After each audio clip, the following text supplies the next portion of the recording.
एक गुरुत्वपूर्ण खबर ओडिशा राजनीति में पुणी एक साक्षात आलोचना को नहीं बड़ चर्चा होउछि। बीजेपी क्षेत्रीय प्रभारी सुनील बंसल आज आईन मंत्री पृथ्वीराज हरिचंदन को भेटी आलोचना करिसेंति। बंसल आज संध्यारे आईन मंत्री भुवनेश्वर स्थित सरकारी बासभवन पहुंची दीर्घ समय धरि आलोचना करिसेंति। अवसर में आईन मंत्री क्षेत्रीय प्रभारी राज्य में थिबा बीजेपी सरकार उपलब्धि उपर आलोचना करिथिबार सूचना दैछंति।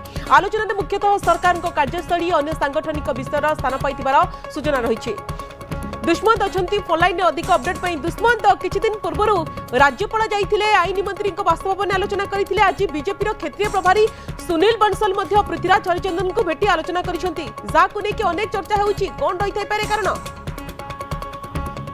निश्चित भाव में आप जो कथा कहते पूर्वर जमी साक्षात बैठक आलोचना को लेकिन गोटे चर्चा लगी रही है। आज बैठक बेस गुरुत्वपूर्ण जेहेतु क्षेत्रीय प्रभारी सुनील बंसल ओडिशा गस्तरे अच्छा दीर्घ मासर व्यवधान पर ओडिशा गस्तरे आसचंती एवं आज संध्यारे भारतीय जनता पार्टी राज्य कार्यालय रे जो मनमोहन सामल मानस महांती एवं अन्य साधारण संपादक सहित बैठक आलोचना कले। परवर्ती समय संध्यारे आपण जानिथिबे जे आईन मंत्री को भेटला निश्चित भाव में कोठी बेस गुरुत्वपूर्ण चर्चा होउची मनमोहन जो